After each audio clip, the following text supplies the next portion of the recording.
I'm a senior research fellow in a medical faculty, but I am a social anthropologist. I've worked for 20 years as a forensic and expert social anthropologist in Australia's federal court and family court, tribunals and various statutory authorities. Social anthropology has served as a specific form of cultural expertise in legal administrative processes since the late 19th century. Since the 1970s, social anthropology has served increasingly as a source of forensic and expert evidence in legal processes in particular, including asylum claims, traditional land ownership and cultural heritage restitution claims, human rights abuse inquiries, and international development initiatives, among others.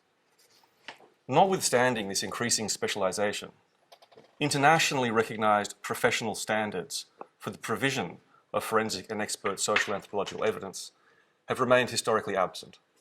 In response, in late 2021, the UK-based Royal Anthropological Institute commenced development of a professional standards and certification framework for social anthropologists engaged in the provision of forensic and expert evidence to courts and other legally empowered bodies.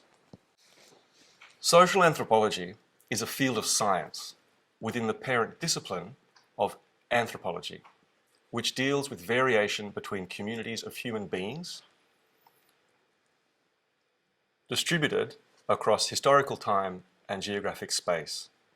As with any scientific discipline, anthropology, in general, is made up of objects of study, spatio-temporal parameters for conducting studies, and causal models for collecting data and making predictions about those objects of study. In the case of the field of social anthropology in particular, the object of study is observable variation in patterns of social interaction at the level of entire communities of people. The spatio-temporal parameters of social anthropological study are the time frames and geographic extents that are relevant to the social variation in question. The causal model for collecting data and making predictions in social anthropology states that patterns of social interaction emerge from collectively held systems of ideas endemic to a community, and that observable community-level social interaction represents an instantiation of those systems of ideas. Further, and most importantly, this community-level social interaction establishes the contexts for the reproduction and modification of those ideas over time. Social anthropology terms this system of contextualized feedbacks between collectively held ideas and patterns of social interaction social culture. For example, available data tells us that prior to the Industrial Revolution, rural English communities were comprised of networks of villages linked together by systemic relationships of kinship, language, religion, and economic exchange. This data also tells us that these relationships were based on collectively held systems of ideas for arranging marriages, using specific dialects for communication, participating in church and seasonal religious festivals, and trade between and within villages.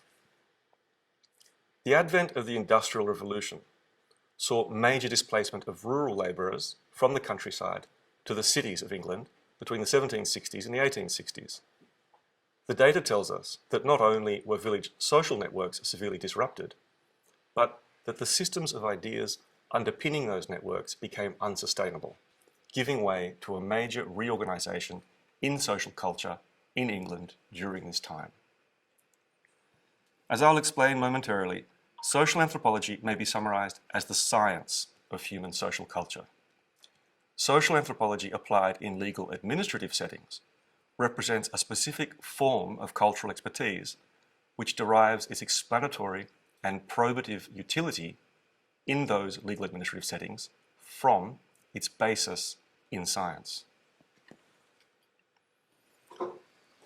Social anthropology as a recognised field of expertise is generally understood as having emerged towards the end of the Industrial Revolution, which I just mentioned, during the 1860s and 1870s in the United Kingdom and United States simultaneously.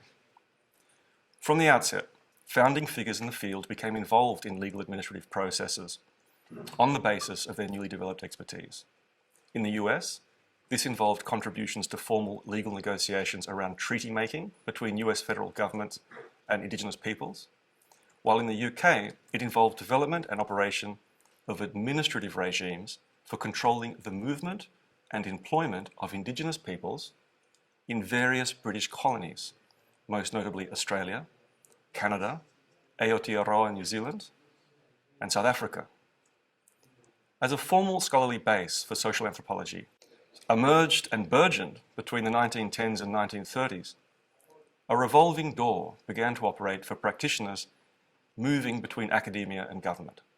In Australia, for example, the chair of anthropology at the University of Sydney, the only social anthropology department in the country until 1951, was also the vice president of the statutory New South Wales Aborigines Protection Board, with sweeping powers over the lives of Indigenous Australians.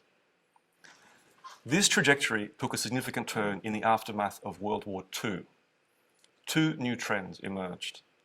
The first was that the emerging horrors of the pseudoscientific philosophy of eugenics dissuaded social anthropologists from working directly for government agencies while ethnically discriminatory policies remained in place. The second was that decolonisation movements, including Indigenous self-determination campaigns in settler colonial jurisdictions, such as Australia, Canada, Aotearoa, and the USA, saw many social anthropologists shift from working in government to working for Indigenous community-controlled NGOs. The result of these new trends was that between the 1950s and 1970s, the first revolving door between government and academia closed, while two new revolving doors opened for social anthropologists working in legal administrative settings. One between the NGO sector and academia, and another between the NGO sector and government. These two new revolving doors continue to operate in many of these latter jurisdictions today. Counterintuitively, the legacy of social anthropology's pre-war history, combined with these post-war, post-colonial employment opportunities for social anthropologists, have discouraged the development of targeted and coherent professional standards for practitioners working in the legal administrative settings of government, academia, and the NGO sectors, relying instead exclusively on the general contractual conditions imposed by their separate employers. Today, across the world, social anthropology that is deployed in legal administrative settings as a form of cultural expertise operates according to a patchwork of uncoordinated guidelines developed by NGOs, universities, and governments, where social anthropologists are employed. These guidelines tend to take the form of generalized ethical research and/or community engagement policies and are not intended to regulate the delivery of forensic and expert social anthropological services. Although professional representative associations, such as the American Anthropological Association and the European Association of Social Anthropologists, maintain their own codes of ethics, these codes likewise do not specifically regulate standards for professional practice and service delivery in legal administrative settings, where cultural expertise plays an important role.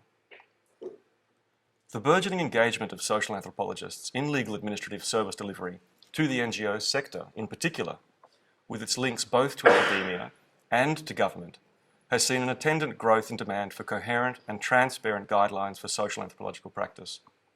These include guidelines about basic threshold criteria for engaging social anthropological expertise and basic threshold expectations around the services to be delivered.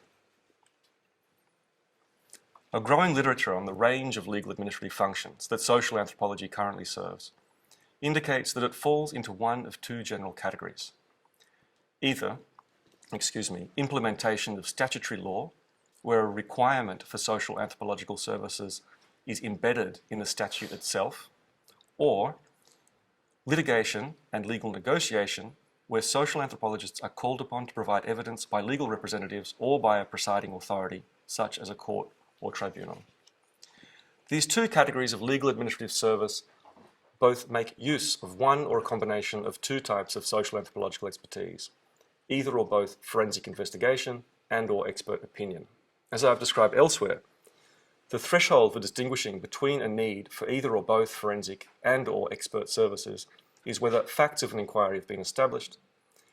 In a setting where facts are not yet known or agreed, a forensic social anthropologist may be required to undertake an investigation in order to assist in establishing those facts.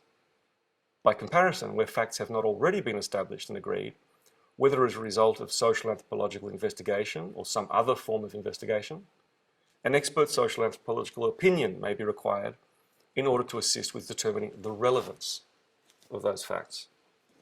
Beyond this threshold distinction, the degree to which either a forensic investigation or an expert opinion may assist a legal administrative process depends upon the corollary degree to which statutory or common law defines a causal link between systemic social interaction and culturally distinct systems of ideas. Which is to say that despite these noteworthy patterns of similarity across international legal administrative contexts where forensic and expert social anthropology is utilised, no internationally recognised professional standards for the provision of forensic and expert social anthropological evidence have previously been developed. In response, in late 2021, the UK Royal Anthropological Institute undertook to develop a professional standards and certification framework for practicing forensic and expert social anthropologists, which is currently scheduled to launch in early 2023.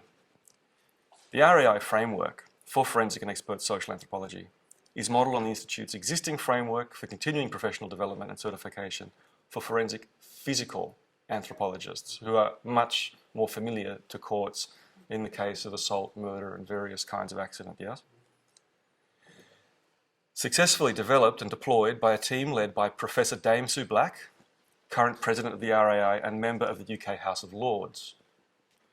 The framework comprises 3 elements, including a code of practice, a program for certification of formal recognition at 3 professional levels, and a continuing professional development program for both anthropologists seeking certification and allied members of the legal profession.